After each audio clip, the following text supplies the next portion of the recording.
ہے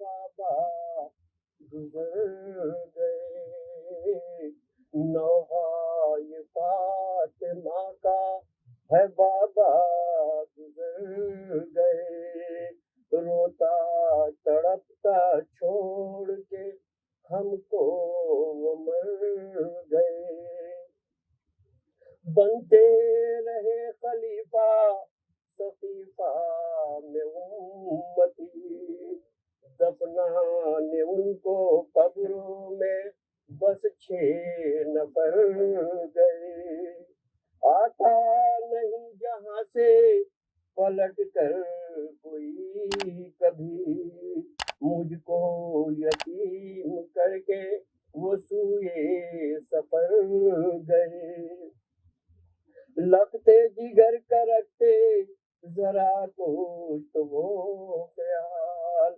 یوں ہو کہ اپنی بیٹی سے کیوں بے خبر گئے، محروم ہو گئی ہوں مسائے سے باپ کے، دنیا میں مجھ کو چھوڑ کے جب سے پدر گئے، یثرب میں کوئی اب مجھے پہچانتا نہیں، تم کیا گئے کہ ہم تو مصیبت میں گر گئے،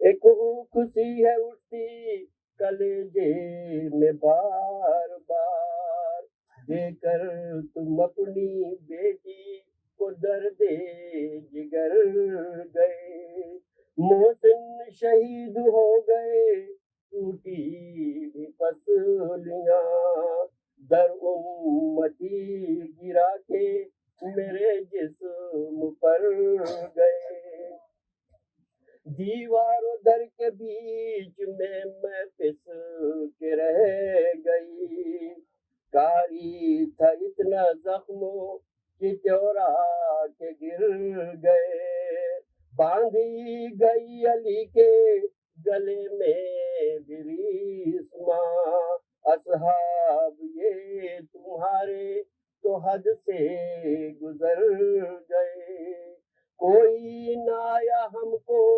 بچانے کے واسطے، بابا تمہارے دین سے مسلمان پھر گئے، ان ظالموں نے بابا ستایا ہمیں بہت، یہ امتی ہمارے تو دل سے اتر گئے، حسنین کا خیال نہ حرمت کا کچھ لحاظ، درا نہ سب صحابی میرے گھر میں بھر گئے، ارماں جو دل میں تھے میرے وہ دفن ہو گئے، آخر غموں سے چور وہ ہو کر بکھر گئے، زندہ رہوں گی کیسے میں اب تم سے چھوٹ کر، کیوں زندگی کو تم میری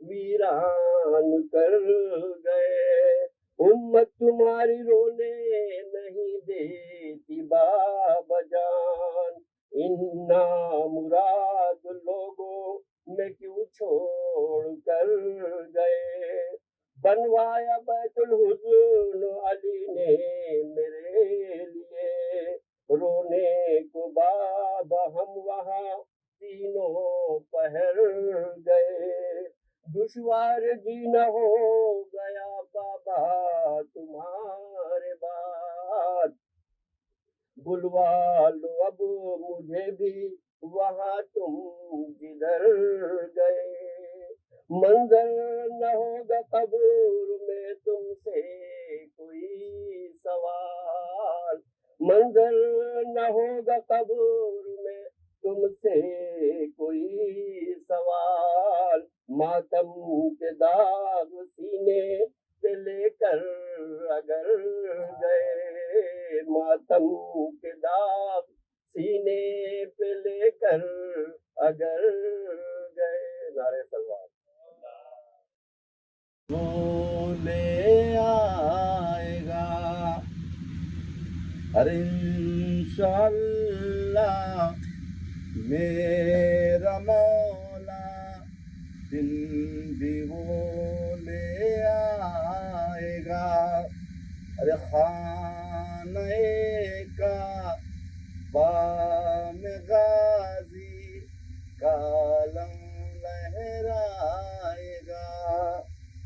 ارے خانہ کعبہ میں غازی کا علم لہرائے گا. خانہ کعبہ میں غازی کا علم لہرائے گا. عدل اور انصاف سے دنیا کو بھرنے کے لیے یوسف زہرا نقاب رخ الٹ کر آئے گا.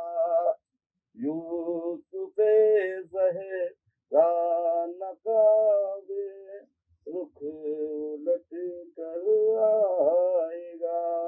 پر محمد وآل محمد صلوات.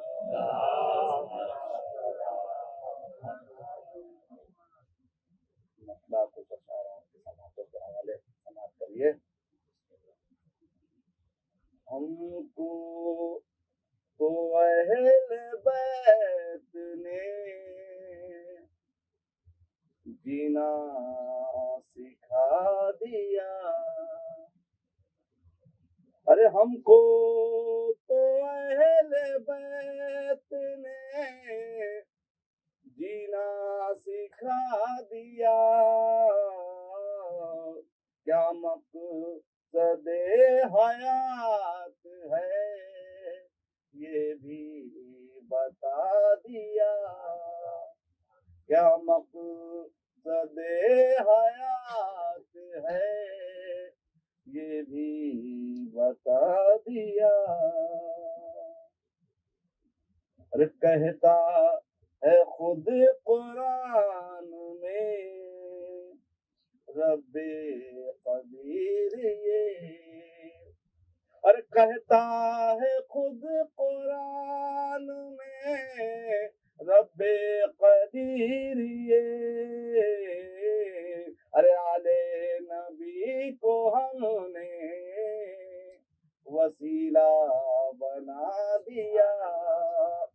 ارے آل نبی کو ہم نے وسیلہ بنا دیا. ارے ہاتھوں میں جس کے دامنے آلے با نہیں. ارے ہاتھوں میں جس کے دامنے آلے با نہیں. ارے حق ہے کہ اس نے جنت و کوثر گوا دیا. ارے حق ہے کہ اس نے جنت و کوثر گوا دیا. ارے تاحسر سر اٹھا نہ سکے پھر کوئی عزیز. ارے تاحسر سر اٹھا نہ سکے پھر کوئی عزیز. ارے شہنے سرے غرور کو اتنا جھکا دیا.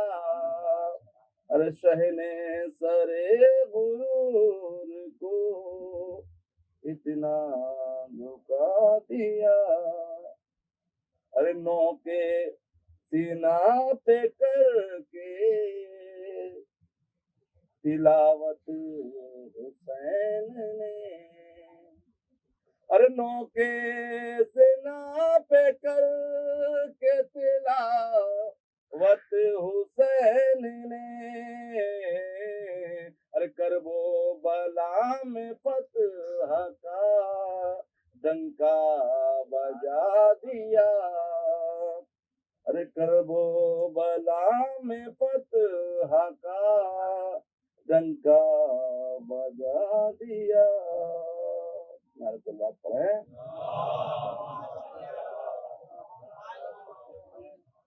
ارے سر رکھ کے اپنے زانوے اطہر پہ جان کا، ارے سر رکھ کے اپنے زانوے اطہر پہ جان کا، ارے فرقہ کا اور غلام کا شہ نے مٹا دیا، فرقہ کا اور غلام کا شہ نے مٹا دیا، ارے کسرے لعیتی کا تھا جو، ارے کسرے لعیتی کا تھا جو بیعت کی نیو پر، ارے کسرے لعیتی کا تھا جو بیعت کی نیو پر،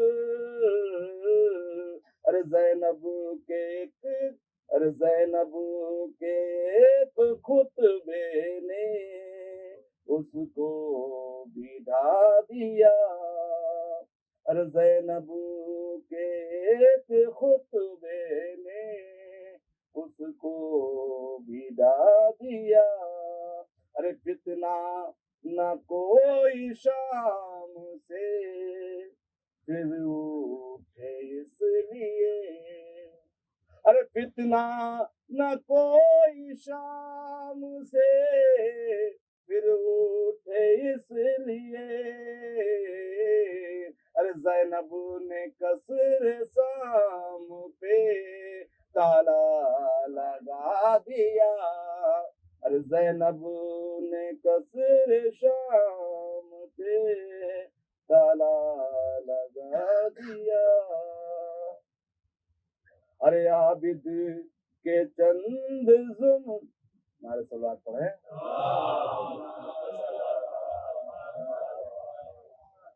ارے عابد کے چند جملوں نے فاسق یزید کو،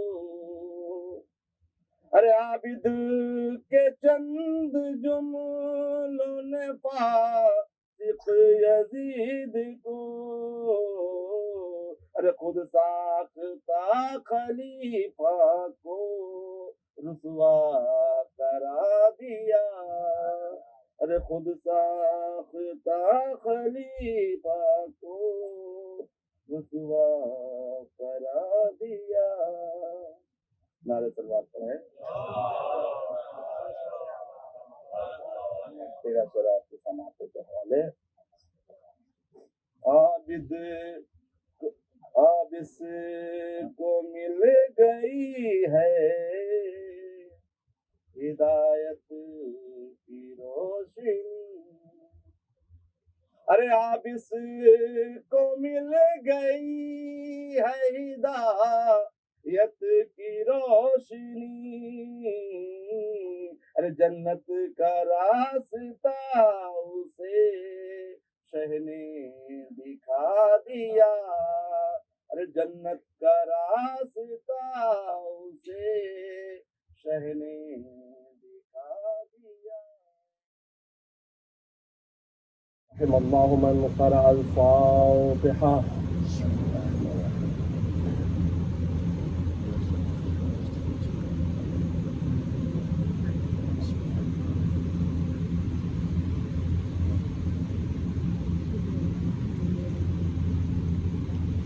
أعوذ بالله السميع العليم من الشيطان الرجيم. بسم الله الرحمن الرحيم. لا حول ولا قوة إلا بالله العلي العظيم. حسبنا الله ونعم الوكيل. نعم المولى ونعم النصير. الحمد لله رب العالمين والعاقبة لأهل التقوى واليقين. والصلاة والسلام على أشرف الأنبياء والمرسلين حبيب إله العالمين أبي القاسم محمد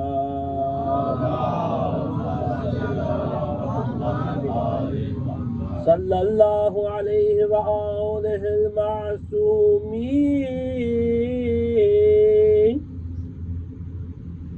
الذين أذهب الله عنهم الرجس وطهرهم تطهيرا.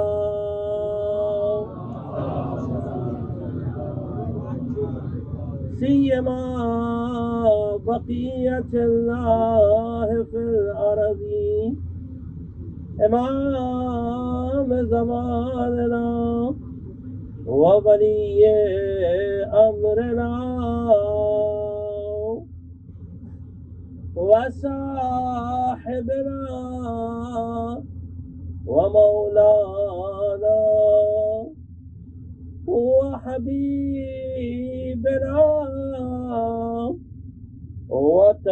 وطبيبنا وأنيسنا ومونسنا الكهف الحسين وغياث المضطر مستكين روحي وأرواح العالمين له الفداء. أما بعد فقد قال الله تبارك وتعالى في كتابه المجيد وقوله الحق وهو أصدق القائلين. هل يستوي أصحاب النار وأصحاب الجنة؟ أصحاب الجنة هم الفائزون. صدق الله العلي العظيم. صلوات.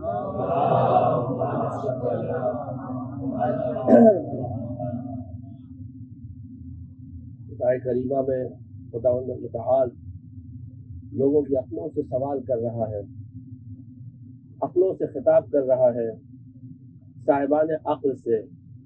هل يستوي اصحاب النار واصحاب الجنہ؟ کیا جنتی اور جہنمی دونوں برابر ہوتے ہیں؟ اللہ عقلوں سے سوال کر رہا ہے. اصحاب الجنت هم الفائزون. کامیاب صرف اصحاب جنت ہیں، صرف جنتی افراد وہ کامیاب ہیں، اور جو جہنمی ہیں یقیناً وہ گھاٹے میں ہیں. یہ کہہ کر اللہ نے ایک لکیر کھینچ دی، ایک لائن بنا دی کہ یہ اصحاب الجنہ ہے، یہ اصحاب النار ہے. اب سوال یہ اٹھتا ہے کہ کون بتائے گا کہ کون اصحاب الجنہ ہے اور کون اصحاب النار ہے؟ کون اس کی تشخیص کرے گا؟ کون معین کرے گا؟ کون وضاحت کرے گا؟ کون بیان کرے گا؟ تو اس کا بھی جواب قرآن نے ہی بتایا. قرآن نے پیغمبر اکرم صلی اللہ علیہ وآلہ وسلم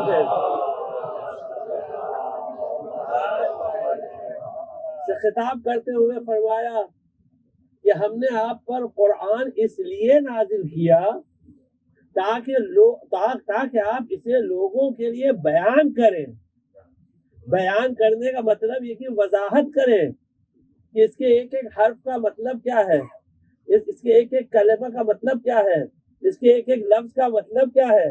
یعنی قرآن کے اسرار و رموز, قرآن کی سیکرٹس, وہ آپ لوگوں تک پہنچائیں. کیونکہ اگر یہ لوگ, یہ ہم نہیں کہہ رہے, قرآن کریم کی آیت ہے, سورہ آل عمران کی آیت نمبر 7 ہے, هو الذی ارسل, اللہ کہہ رہا ہے کہ هو الذی انزل علیک الکتاب منہ آیات محکمات ہن ام الکتاب واخر متشابہات. یہ قرآن میں دو طرح کی آیتیں ہیں, ایک محکمات ہیں یعنی ایک دم کلیئر, جو سب کے لیے واضح ہے, یہ سب کے لیے حجت ہے, اور دوسری قسم کی آیت ہے وہ متشابہات ہے.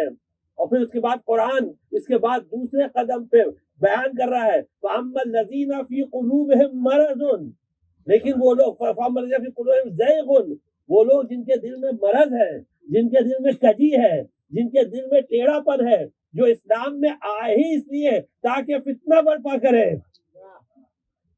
وہ آئے ہی اس لیے, ان کا آنے کا مقصد ہی یہی تھا کہ وہ اسلام میں کچھ تبدیلی لائے, اسلام میں کچھ یعنی تحریفات کریں.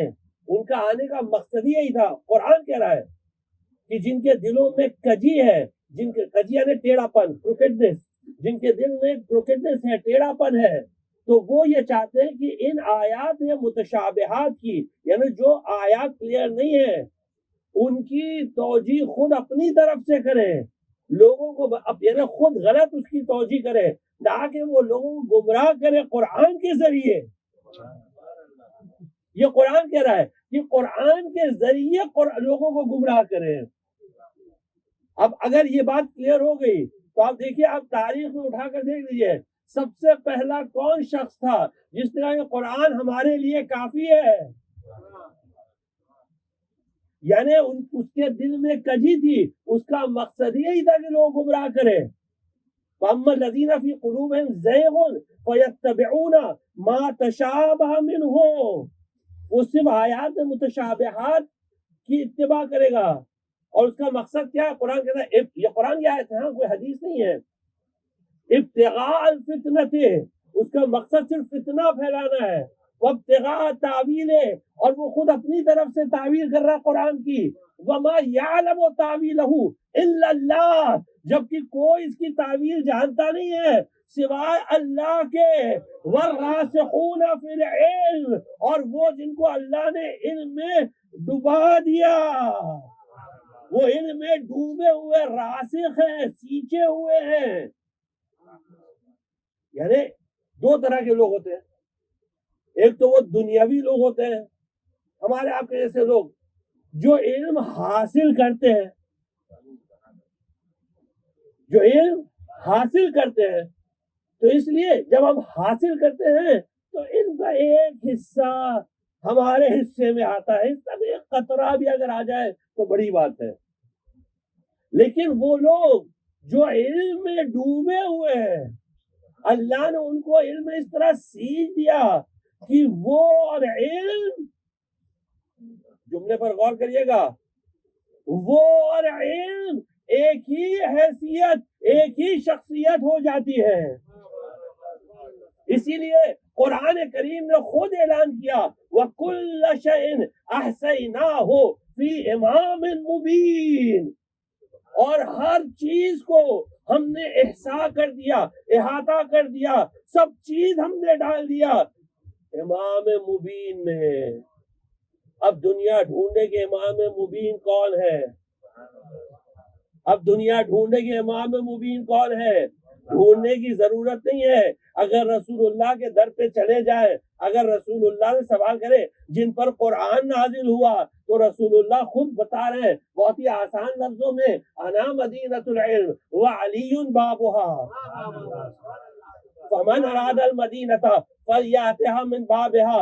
اگر کوئی میرے پاس آنا چاہتا ہے, مدینۃ العلم کے پاس آنا چاہتا ہے, تو وہ علی کے ذریعے آئے, کوئی دوسرا راستہ نہیں ہے. تو اب اسی لیے دیکھیے جس آئے کریمہ کی تلاوت میں شرف حاصل ہوا جو آپ کے سامنے تلاوت کی، اس آئے کریمہ میں اللہ کس سے خطاب کر رہا ہے؟ لوگوں کی عقلوں سے. جملے پر غور کریے گا، کس سے خطاب کر رہا ہے؟ لوگوں کی عقلوں سے، مسلمانوں کی عقلوں سے نہیں، مومنین کی عقلوں سے نہیں، لوگوں کی عقلوں سے. یعنی ہر وہ آدمی جو صاحب عقل ہے اس سے قرآن خطاب کر رہا ہے. اگر تم صاحب عقل ہو تو فوراً پہچان لو گے جنتی کون ہے، جہنمی کون ہے، چاہے وہ تمغہ کوئی بھی پہن کے گھومے،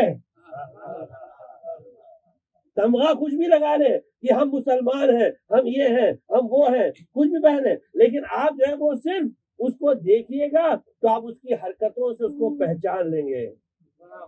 اب یہاں دیکھیے پیغمبر، یعنی یہ آج کیونکہ ایک تاریخ کی مناسبت سے امام رضا علیہ السلام کی شہادت تھی، اس لیے جس حدیث کا انتخاب کیا ہے اس حدیث میں امام رضا علیہ السلام پیغمبر اکرم صلی اللہ علیہ وسلم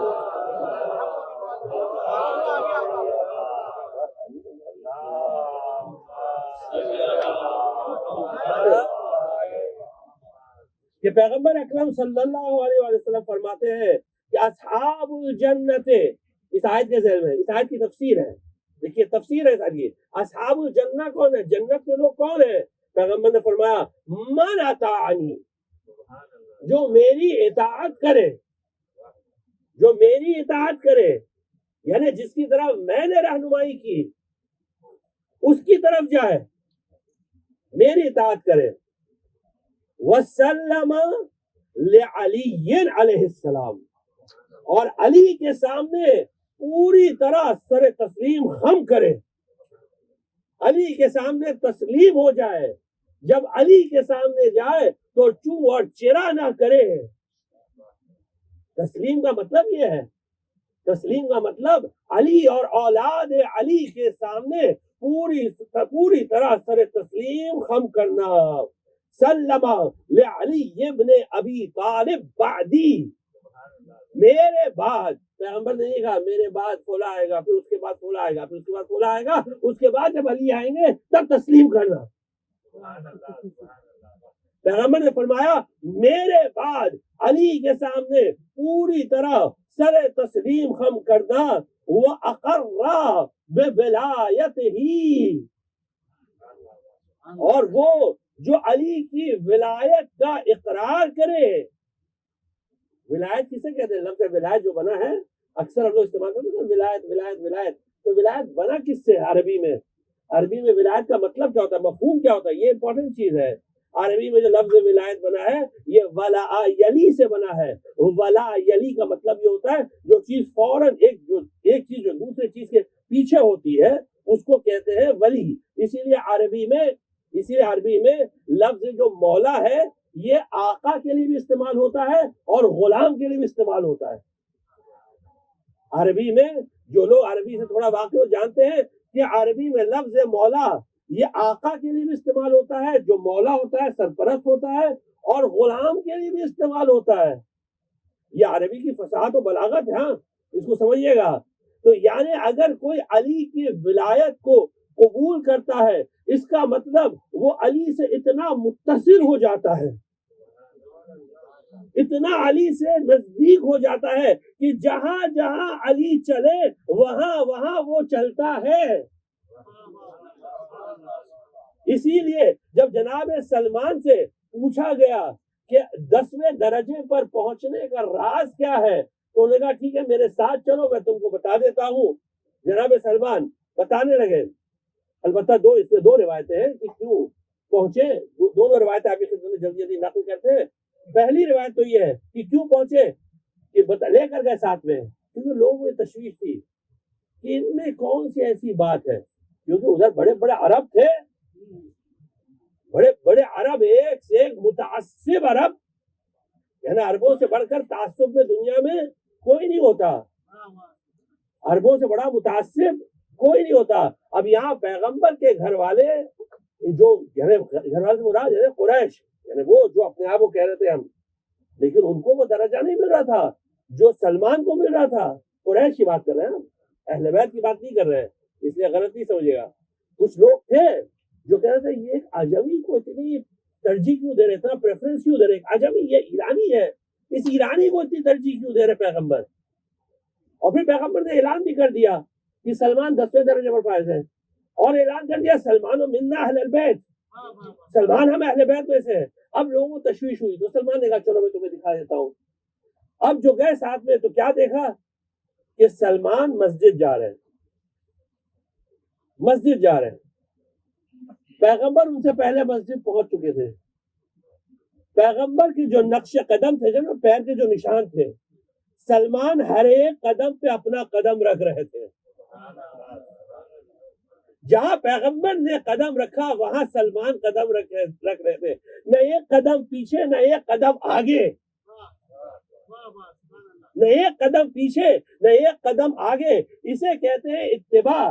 جو اس طرح اتباع کرتا ہے وہ بن جاتا ہے ولی, اور علی ہوتے ہیں اس کے مولا.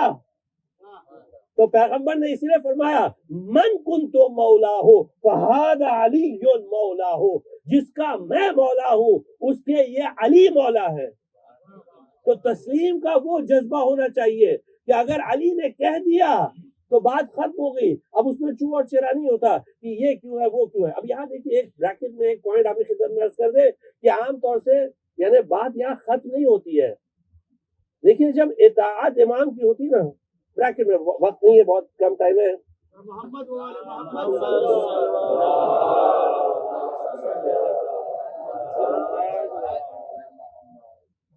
یعنی جب کہتے ہیں ہم اطاعت علی یا اطاعت رسول یا اطاعت خدا, جو قرآن کی آیت اطیعوا اللہ واطیعوا الرسول واولی الامر منکم, تو اولی الامر یعنی 12 امام.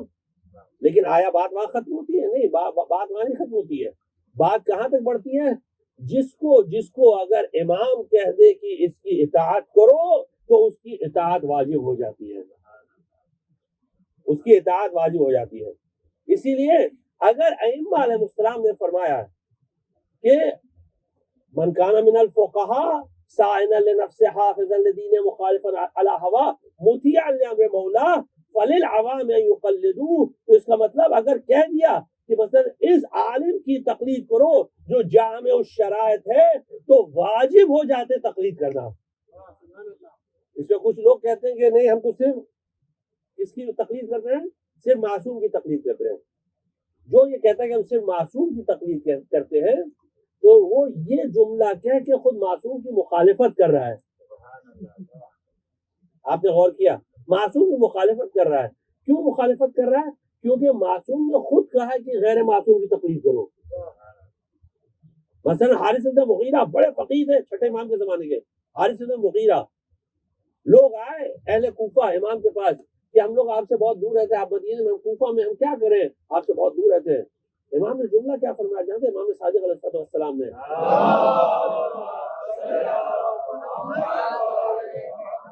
امام نے فرمایا تم حارث بن مغیرہ میں پناہ کیوں نہیں لیتے ہو؟ جملہ کیا فرمایا؟ پناہ کیوں نہیں لیتے ہو؟ حارث بن مغیرہ میں استراحت کیوں نہیں کرتے ہو, راحت کیوں نہیں طلب کرتے ہو؟ دیکھیے جملہ کیا ہے, اب اس کی وضاحت کا وقت نہیں ہے اس لیے بہت جلدی جلدی بول رہے ہیں. پناہ کیوں نہیں لیتے ہو, راحت کیوں نہیں طلب کرتے ہو؟ تم جاؤ حارث بن مغیرہ کے پاس. اور اسی طرح زکریا بن آدم قمی جن کی قبر معصومہ قوم یعنی حرم قم میں ہے, وہیں باہر حرم میں جناب زکریا بن آدم قمی. تو لوگ آئے امام کے پاس اور امام سے سوال کرنے لگے کہ ہم قم میں رہتے ہیں اور آپ یہاں ہیں, خراسان میں ہیں, یعنی ہمارے لیے بہت مشکل ہے آپ کے پاس آنا. 8ویں امام کی خدمت میں کیا. امام نے فرمایا کہ تم زکریا بن آدم کے پاس جاؤ, زکریا بن آدم کے پاس جاؤ, جو وہ کہیں گے وہ ہم کہہ رہے ہیں, جو وہ کہہ رہے وہ ہم کہہ رہے ہیں, بس. اب اس کے آگے کوئی بات ہی نہیں ہوتی ہے. تو یہ بریکٹ میں ایک سلوات پڑھ دیا محمد علیہ.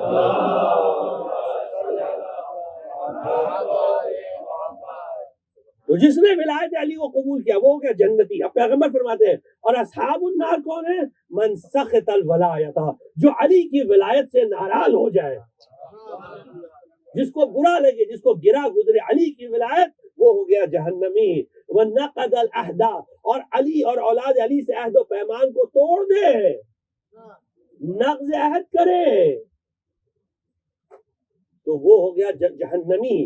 اور وقاتلہ بعدی, جو میرے بعد علی سے جنگ کرے، علی سے لڑے، علی سے مقاتلہ کرے، وہ ہو گیا جہنمی۔ اب اس کی وضاحت کرنے کی ضرورت ہے، ایک صلوات پڑھ دیجیے۔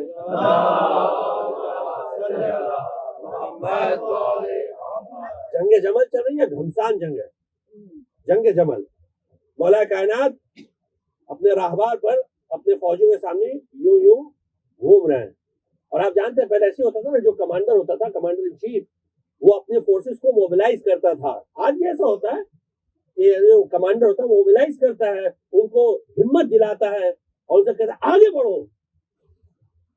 تو وہ اس وقت کیا کرتا ہے کہ کچھ سلوگنز دیتا ہے، کچھ سلوگنز دیتا ہے۔ تو مولا کائنات اس طرح راہبار پر چل رہے ہیں۔ دیکھیں بالکل آپ کو کتاب سے پڑھے، اپنی طرف سے ایک جملہ نہیں ہے، ایک دم ایگزیکٹ، اسی لیے عربی میں پڑھ کے سنا رہے ہیں، اور اگر کسی کو چاہیے تو ریفرنس بھی ہم دے رہے ہیں، بحر الانوار میں جلد 30 میں ہے۔ اور جو کتاب سے نقل کیا الغارات ہے، الغارات کس نے لکھی ہے؟ محمد ابن ابراہیم ثقفی نے لکھی ہے، جو جناب مختار کے بھائی کے پرپوتے تھے، جناب مختار کے بھائی کے پرپوتے تھے، محمد ابن ابراہیم ثقفی، بہت مشہور، ان کی کتاب الغارات بہت مشہور کتاب ہے۔ تو وہ کتاب میں اپنی لکھتے ہیں اس طرح، اور جو علامہ مجلسی رضوان اللہ تعالیٰ علیہ نے بحر الانوار میں والیوم 30 میں نقل کیا ہے، آپ دیکھیے گا کیا جملہ ہے۔ مولا اس طرح راہبار پہ چل رہے ہیں اور آواز دے رہے ہیں، فرماتے انفروا الی ائمۃ الکفر، چلا کر کہہ رہے انفروا الی ائمۃ الکفر، آگے بڑھو، ان پہ حملہ کرو جو کفر کے امام ہیں۔ دیکھیے جنگ جمل میں کون سامنے تھا، نام لینے کی ضرورت نہیں ہے، یہ سب کفر کے امام ہیں، یہ مولا کے الفاظ ہیں، ہمارے نہیں ہیں کہ آپ کل کچھ ناراض ہو جائے گی۔ دیکھیے کیسی بات کر کے چلے گی، مولا کے الفاظ ہیں انفروا الی ائمۃ الکفر انفروا الی بقیۃ الاحزاب، حملہ کرو ان پر جو یہودیوں کی اولاد ہیں۔ احزاب یعنی الائز، احزاب یعنی الائز، الائز کون تھے؟ جو کانفریڈ آف الائز تھے، جو پورا الائز جو رسول اللہ سے جنگ کرنے تھے، یہودی احزاب، جنگ احزاب میں، اور پوری سورہ احزاب قرآن کی ان کے بارے میں نازل، جنگ احزاب سوری جنگ خیبر میں یہ سب احزاب سب مل کے آئے تھے، یہودی رسول اللہ پر حملہ کرنے کے لیے۔ مولا کائنات یہاں فرماتے ہیں یہ ان کی اولاد ہے، بقیت الاحزاب، اور اس کے بعد فرماتے ہیں انفروا، حملہ کرو ان پر، ان بت پرستوں کی اولاد پر۔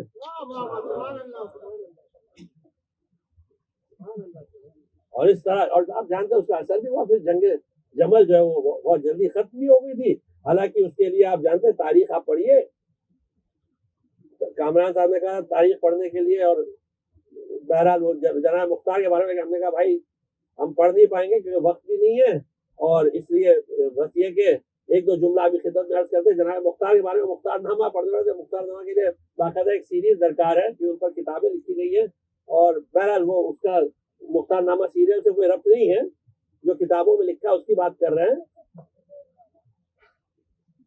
تو یہ جنگ جمل میں یہ لوگ آئے تھے لڑنے کے لیے، آپ جانتے ہیں اس کی پوری تاریخ کیا ہے۔ مولا کائنات نے جنگ جمل اس کو بہرحال ختم کر دی، بہت جلدی ختم ہو گئی جنگ جمل، کیونکہ ان لوگوں نے کیا کیا تھا، پہلے بصرہ والوں کو ڈرانے کے لیے، بصرہ والوں کو ڈرانے کے لیے، کیونکہ مولا کوفہ سے آ رہے تھے بصرہ کی طرف، وہاں جنگ جمل ہوئی تھی، تو ڈرانے کے لیے بصرہ کے 30,000 مسلمانوں کو قتل کیا۔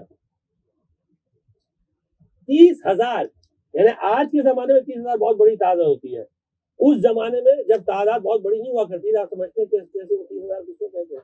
اور اس میں سے بہت سارے ایسے تھے جو صحابی تھے، بہت سارے ایسے تھے جو تابعین تھے، آپ غور کر رہے ہیں نا۔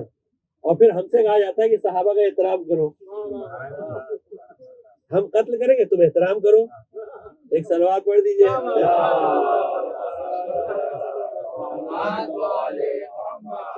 بہرحال کیونکہ کامران صاحب کی بات بھی رہ جائے، اس لیے جناب مختار کے بارے میں بہت ساری باتیں ہوتی ہیں لیکن ہم خالی اس میں زیادہ تفصیلات میں نہیں جائیں گے.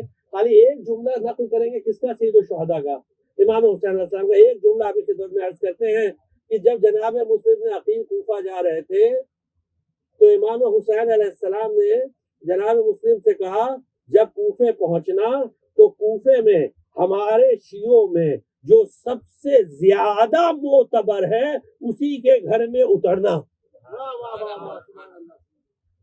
اسی کے گھر ٹھہرنا، اسی گھر مہمان ہونا. تو یہ کتابوں میں لکھا، باقاعدہ لکھا ہے. شیخ طوسی نے بھی لکھا ہے، شیخ طوسی کے مجالس میں لکھا ہے. شیخ طوسی آپ جانتے ہیں شیخ طوسی کو ہم لوگ کہتے ہیں کہ بھائی شیخ الطائفہ ہے. شیخ طوسی یعنی شیعوں کے شیخ ہے، شیعوں کے شیخ ہے. بھائی اس سے بڑا کوئی درجہ تو ہو نہیں سکتا ہے.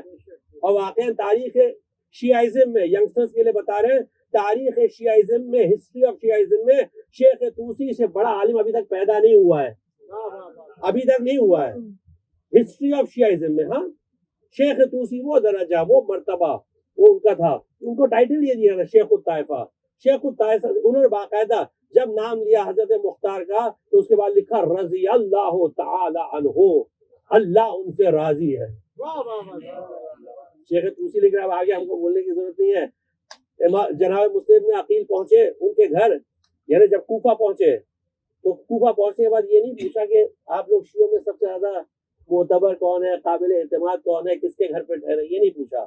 سوال پہلا جناب مسلم کا پہنچنے کے بعد یہ تھا کہ مختار کا گھر کہاں ہے. سبحان اللہ سبحان اللہ سبحان اللہ. پھر لوگوں نے وہاں دوسرے لوگ بھی تھے، سلیمان ابن سرد تھے، حانی ابن عروہ تھے، حبیب ابن مظاہر تھے، اور بھی لوگ تھے. لیکن امام حسین السلام کی وصیت کیا، نصیحت کیا تھی کہ جو اوثقہم، جو سب سے زیادہ معتبر ہو من شیعتنا، ہمارے شیعوں میں.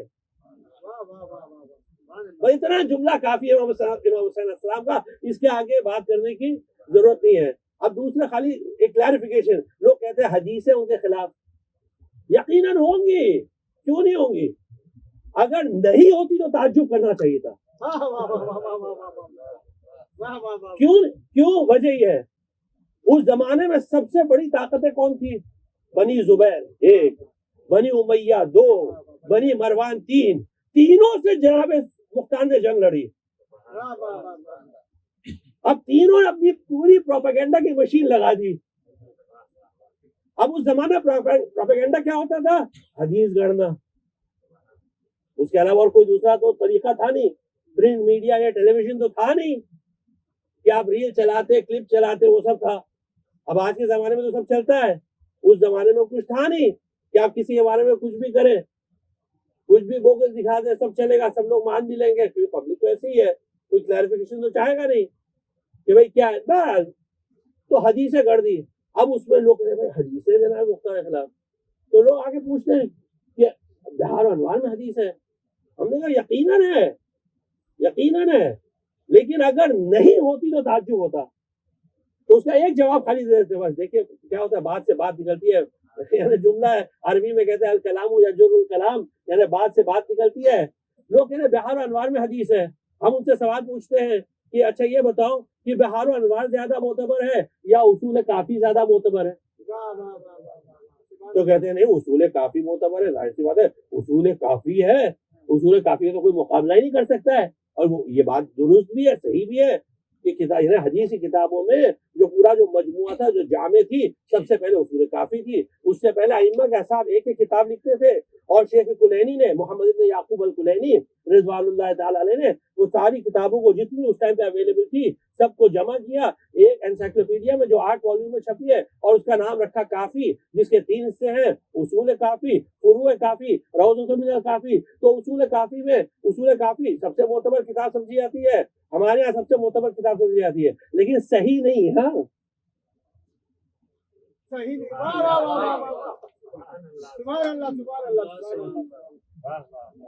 بچوں کے لیے وضاحت کر دیں، صحیح نہیں ہے.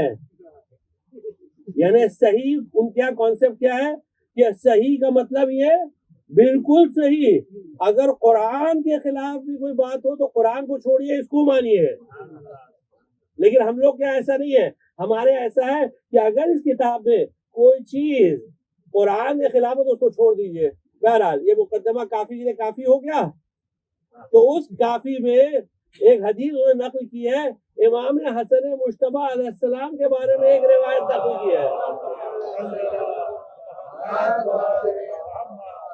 کہ مولا کائنات نے اس حدیث نقل کی ہے کہ مولا کائنات نے ایک خطبہ دیا کہ حسن سے شادی مت کرو، کیونکہ حسن کی عادت ہے کہ رات کو نکاح کرتے ہیں صبح طلاق دیتے ہیں، اس لیے میں تم سے منع کرتا ہوں کہ حسن سے شادی نہیں کرو. ٹھیک ہے.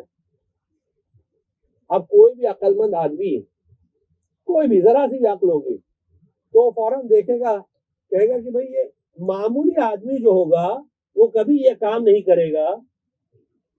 تو آیا امام حسن مجتبی علیہ السلام کو یہ چیز زیب دیتی ہے اور مولا کائنات ان کے بارے میں اس طرح کہیں گے؟ تو ظاہر سی بات ہے یہ حدیث کس نے گڑھی؟ جو امام حسن مجتبی علیہ السلام کے مقابلے میں آیا تھا، اور اس کے ہاں تو فیکٹری لگی ہوئی تھی بقول خطیب اکبر مرحوم کے کہ وہ تو پلانٹ لگائے ہوئے تھے. تو وہاں تو پورا پلانٹ لگا ہوا تھا حدیثوں کو گڑنے کا. تو روز صبح یہ ہوتا تھا بھائی آج کون سی حدیث لے کر آئے ہو، تو حدیث نکلتی تھی، پھر اس کے بعد دیکھتے تھے ہاں یہ بہت صحیح لگ رہی ہے، اس کو عام کر دو لوگوں میں. تو 70,000 ممبروں پہ سے وہ حدیث پڑھی جاتی تھی جو اہل بیت کے خلاف ہوتی تھی. 70,000 ممبر میں سے. بہرحال یہ تھوڑا مقدمہ بہت طولانی ہو گیا. ایک صلوات پڑھ دیجیے محمد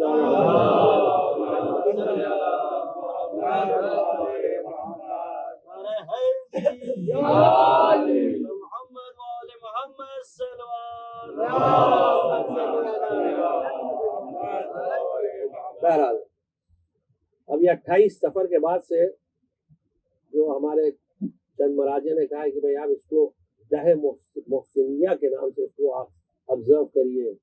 یعنی یہ دہ محسنیہ ہے نا، جیسے عشرہ محسنیہ جو جناب محسن ابن علی یعنی حضرت محسن جو سبط اصغر ہیں، سب سے پہلے شہید ولایت کی دفاع میں، ولایت کی دفاع میں سب سے پہلے شہید. تو کیونکہ ان کے بارے میں اس لیے ضروری ہے کہ ان کا کچھ ذکر ہو.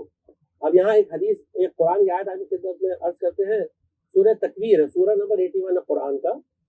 اس سورہ کی ایک آیت ہے وَإِذَا الْمَوْءُودَةُ سُئِلَتْ بِأَيِّ ذَنبٍ قُتِلَتْ.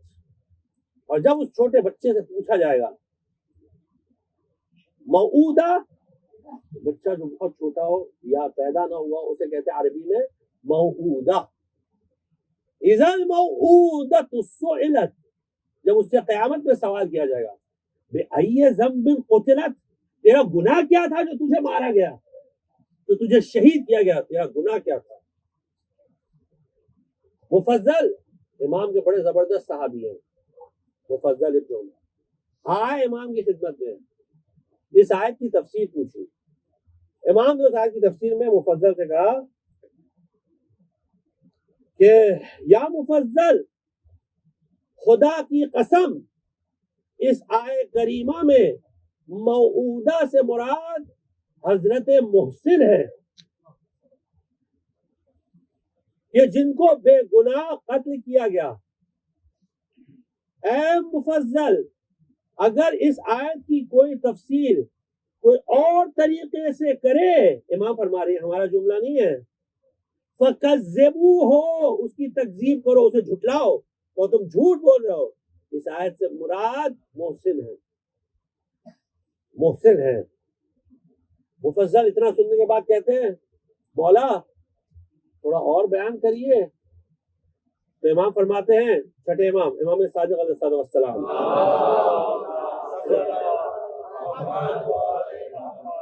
فرماتے ہیں تقوم فاطمہ تو سلام اللہ علیہا، حضرت فاطمہ کھڑی ہوں گی، فتقول، اور کہیں گی اللہم انجز وعدک وموعدک لی، پروردگارا جو تو نے مجھ سے وعدہ کیا تھا اسے پورا کر. آج قیامت میں یہ وقت آ گیا ہے اس وعدے کے لیے. کس کے متعلق؟ فی من ظلمنی، وغصبنی وضربنی، 3 لفظ استعمال کیے شہزادی نے اس کے متعلق، جس نے مجھ پر ظلم کیا، ایک ظلم کیا مجھ پر، 2 میرے حق کو غصب کیا۔ یہی وہ دن تھے جب شہزادی دربار میں گئی تھی، ایام محسنیہ، شہزادی دربار میں گئی تھی اور سب کرسیوں پر بیٹھے ہوئے تھے اور شہزادی 3 گھنٹے تک کھڑی رہی، ایک پورا پہر شہزادی کھڑی رہی۔ اور یہ بے شرم، یہ بہت ہلکا لفظ استعمال کر رہے ہیں، ورنہ آپ کوئی بھی لفظ کے استعمال کر سکتے ہیں چاہے کسی برا ہی کیوں نہ لگے۔ یہ بیٹھے رہے کرسی پر۔ یہ کون تھی شہزادی؟ کہ جب شہزادی داخل ہوتی تھی پیغمبر اپنی جگہ سے کھڑے ہو جاتے تھے، پیغمبر کھڑے ہو جاتے تھے اپنی جگہ سے احترام میں۔ یہ لوگ بیٹھے رہے۔ جب شہزادی نے سند پیش کی باغ صدق کی تو ملائین نے کیا کیا آپ جانتے ہیں؟ اس کی توہین کی، اس سند کی، اور اس کو پارا پارا کیا، ٹکڑے ٹکڑے کر دیا اور پھینک دیا۔ اور وہ سند آپ جانتے ہیں کہ کس کی تحریر تھی؟ پیغمبر اکرم کی تحریر تھی، پیغمبر کی رائٹنگ تھی۔ جو سند اس میں پیغمبر کی مہر تھی اور اس مہر کو پارا پارا کیا۔ ہمیں تو آج تک بات سمجھ میں نہیں آتی ہے، اس کے بعد بھی لوگ کہتے نہیں پھر بھی وہ لوگ اچھے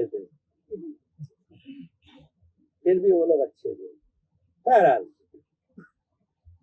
شہزادی فرماتی ظلمنی وغصبنی، جس نے میرا حق غصب کیا، وضربنی، اور جس نے مجھے مارا۔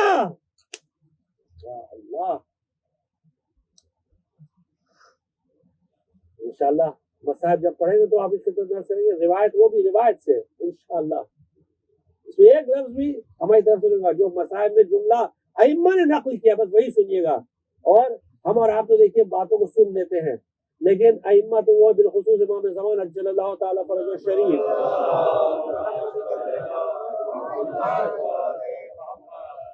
وہ تو پورا منظر اپنی آنکھوں سے دیکھتے ہیں، اپنی آنکھوں سے دیکھتے ہیں، روزانہ ان کے سامنے وہ منظر آتا ہے، دربار کا منظر آتا ہے، کربلا کا منظر آتا ہے، اور جناب زینب کو جس طرح لے گیا بازاروں میں وہ منظر آتا ہے۔ امام زمان تو روز دیکھتے ہیں، اسی لیے گریا کرتے ہیں، فَلَأَنْدُبَنَّ عَلَيْكَ صَبَاحًا وَمَسَاءً وَلَأَبْكِيَنَّ عَلَيْكَ بَدَلَ الدُّمُوعِ دَمًا۔ اے جد بزرگوار، میں صبح اور شام آپ کے لیے گریا کرتا ہوں، اور آنسوؤں سے نہیں روتا ہوں بلکہ خون بہاتا ہوں۔ ایک صاحب نے کہا یہ تو صرف محاورہ استعمال کر رہے تھے امام، محاورہ اگر نہیں تو یہ مبالغہ ہو جائے گا۔ تو ان کی خدمت میں عرض کریں کہ ائمہ علیہ السلام جب کوئی چیز بیان کرتے تھے تو حقیقتاً بیان کرتے تھے،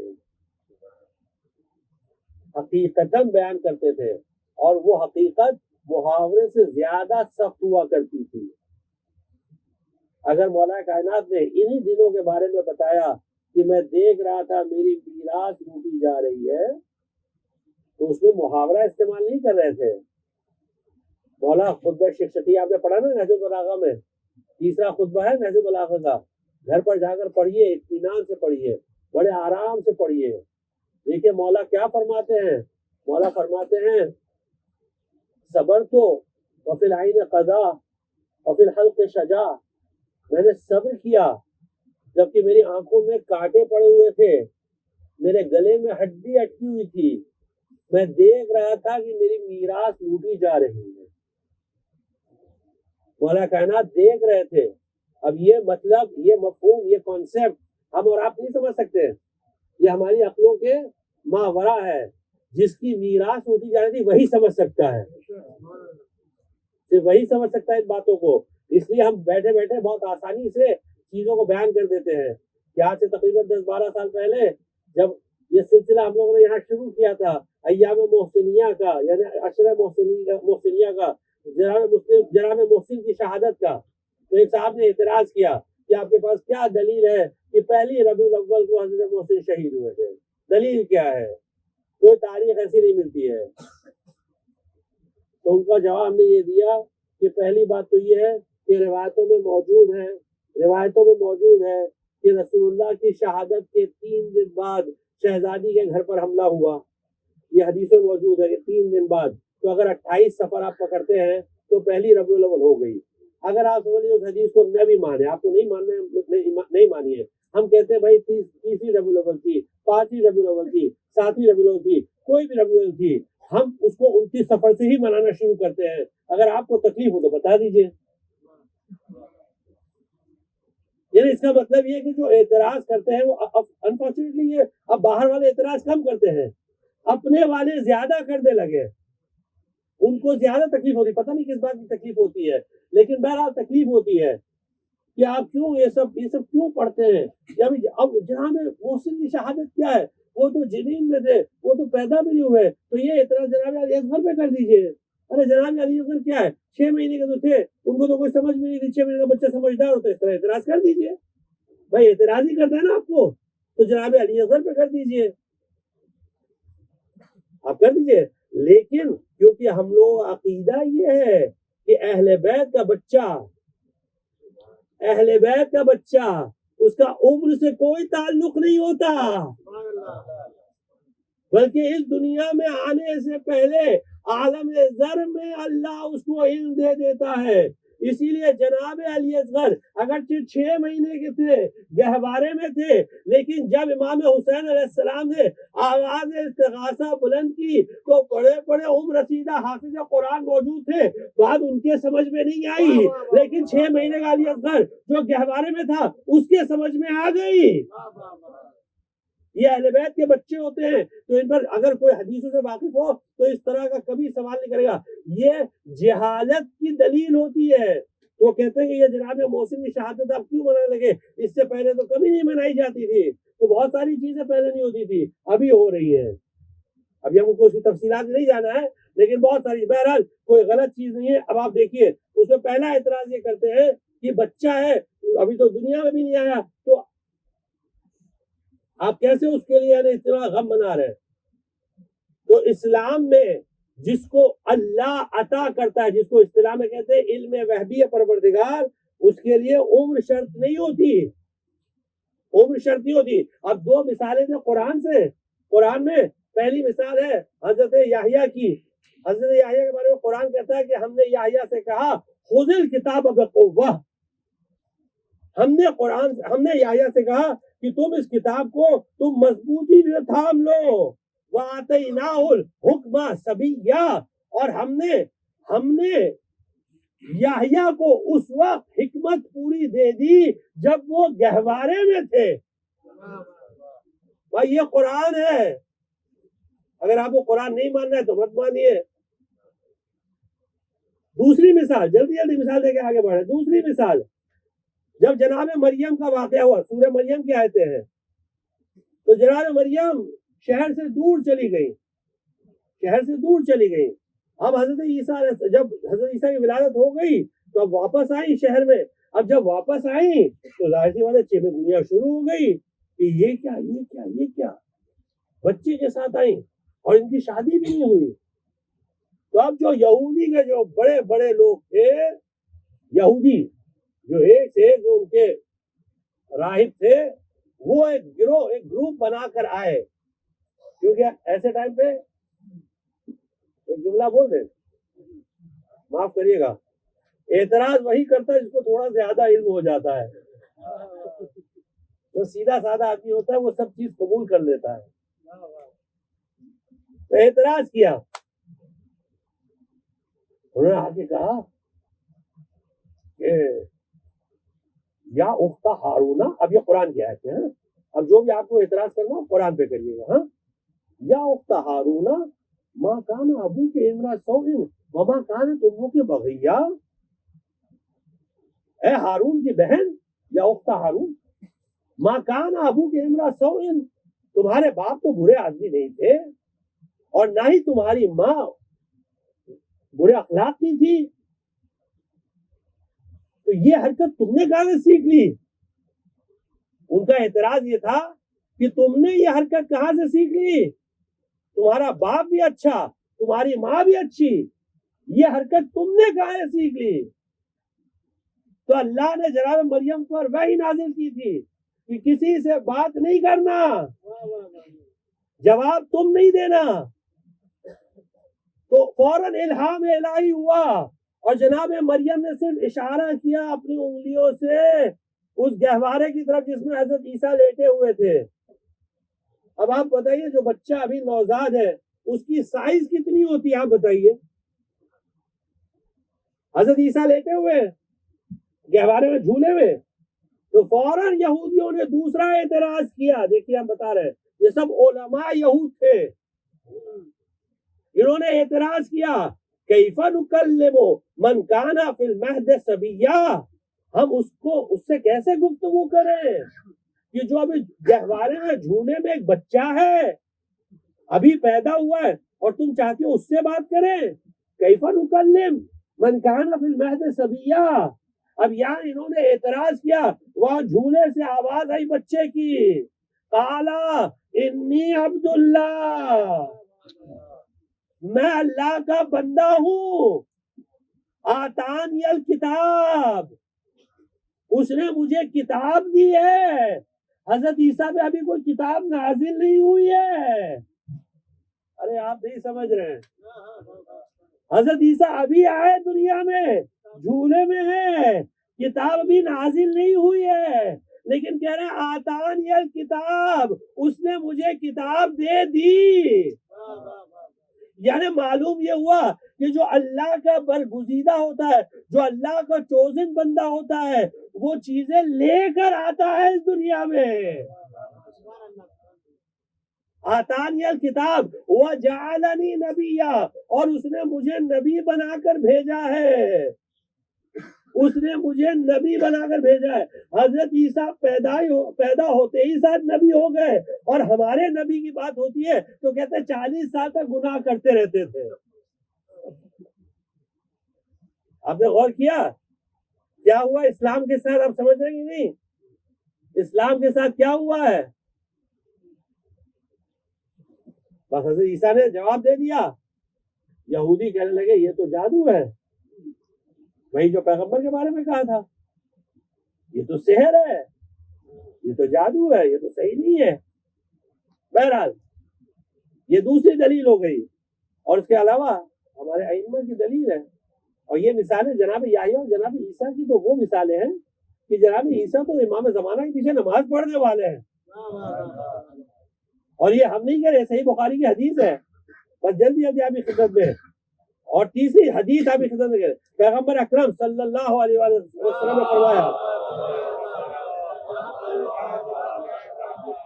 فرمایا یا علی، پیغمبر نے جناب امیر المومنین السلام نے فرمایا یا علی ان لک کنزا فی الجنہ، جنت میں تمہارے لیے خزانہ ہے۔ عجیب بات ہے، ارے جنت کا جو مالک ہے، مولا کہنا جنت کے مالک ہے یا نہیں ہے؟ ادھر ہے کوئی جو انکار کرے گا؟ مالک ہے نا۔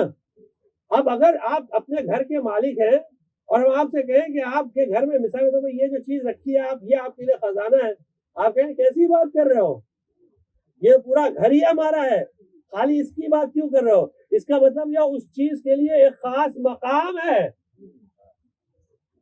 اس چیز کے لیے خاص مقام ہے۔ اے علی جنت میں تمہارے لیے ایک خاص خزانہ ہے۔ تو یہ کیا خاص خزانہ ہے؟ اللہ مجلسی رضوان اللہ تعالی علیہ بہار انوار میں فرماتے ہیں کہ یہ خاص خزانہ حضرت محسن ابن علی علیہ السلام ہے۔ یہ خزانہ امیر المومنین کے، یہ خزانہ ہے جنت کے، اور یہ جنت میں امیر المومنین سے پہلے جائیں گے۔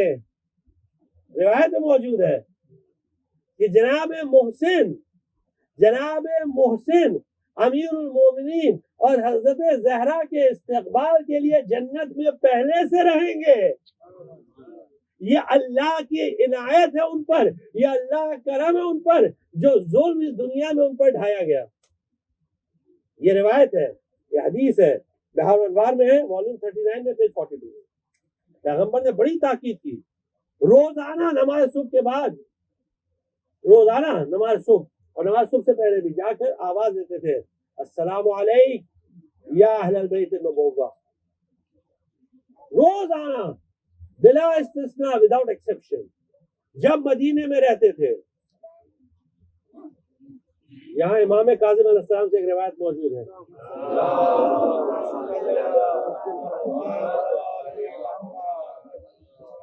امام کاظم علیہ السلام ایک صحابی ہے, عیسیٰ ابن مصطفیٰ. عیسیٰ ابن مصطفیٰ امام کے خاص اصحاب میں سے, انہوں نے ایک کتاب بھی لکھی ہے جس میں امام کے ساتھ امام کی ساری حدیثیں انہوں نے جمع کی تھی جو انہوں نے سنی تھی.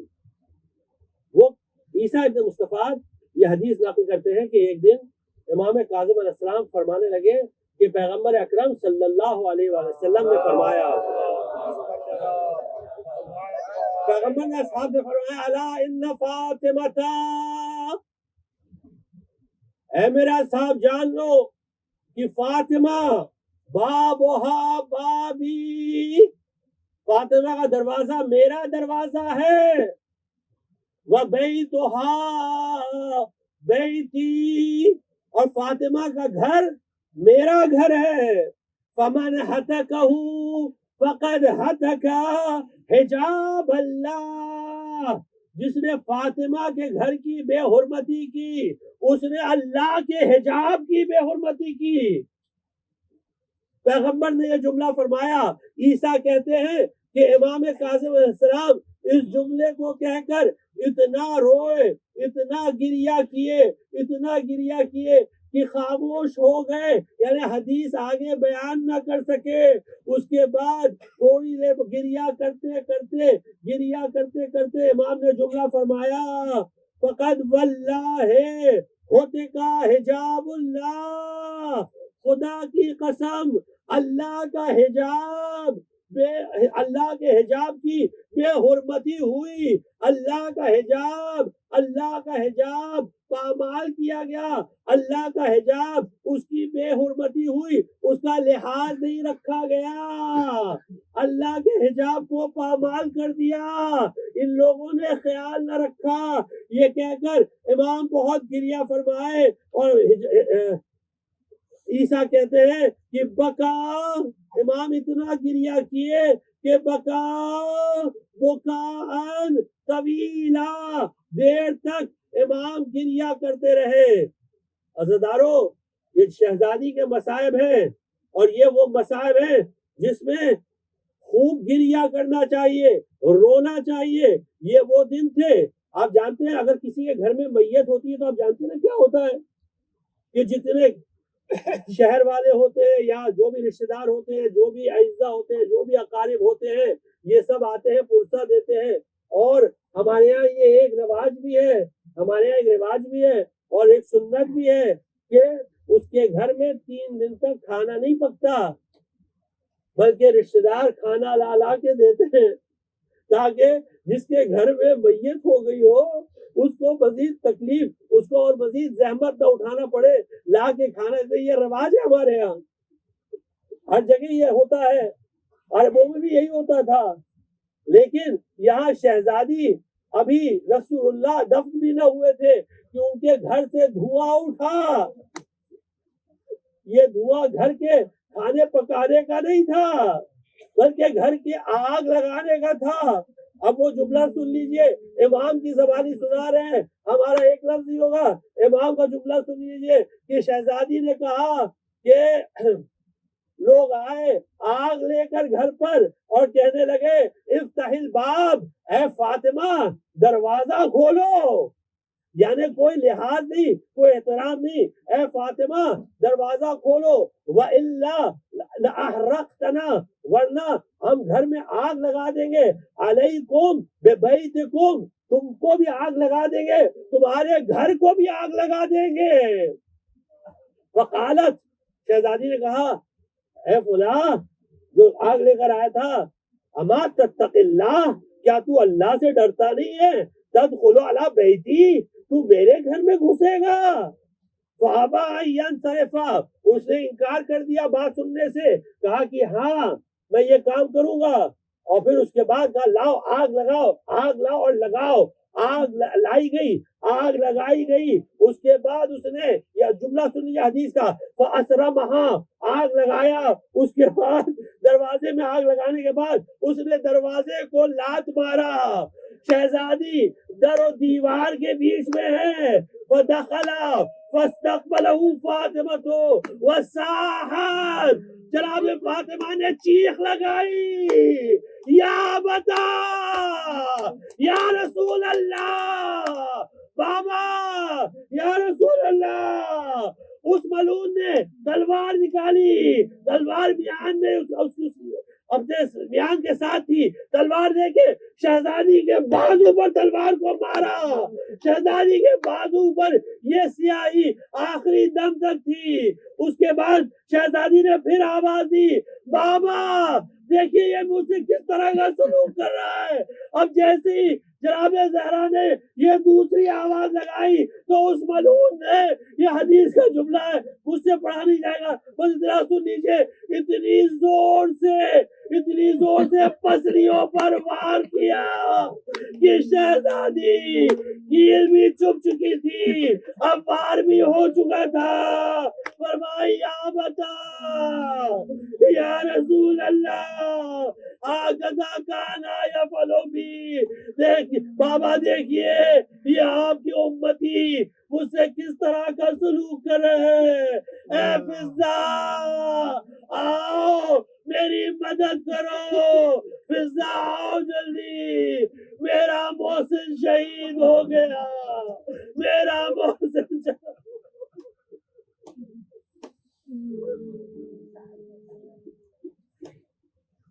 فَيَعْلَمُ الَّذِينَ ظَلَمُوا أَيَّ مُنقَلِبٍ يَنقَلِبُونَ أَلَا لَعْنَةُ اللَّهِ عَلَى الْقَوْمِ الظَّالِمِينَ۔ پروردگارہ امام زمانہ رسال و ظہور میں تعجیل فرما، پروردگارہ امام زمانہ رسال و ظہور میں تعجیل فرما، پروردگارہ امام زمانہ رسال و ظہور میں تعجیل فرما، ہم سب کو ان کے اعوان و انصار میں شمار فرما، جو لوگ پریشان ہیں ان کی پریشانیوں کو دور فرما، جو مقروض ہیں ان کے قرضوں کو ادا فرما، جو لاولد ہیں ان کو اولاد نیک اور صالح عطا فرما، جو اپنے وطن سے دور ہیں ان کے وطن لوٹا دے۔ پروردگارہ عتبات عالیات اور روضات اور مقدسات کی حفاظت فرما، جو لوگ ان کی حفاظت کر رہے ہیں ان کی حفاظت فرما، علماء اعلام اور مراجع اعظام کی حفاظت فرما، ہم کو دنیا میں زیارت حسین اور آخرت میں شفاعت حسین سے مشرف فرما۔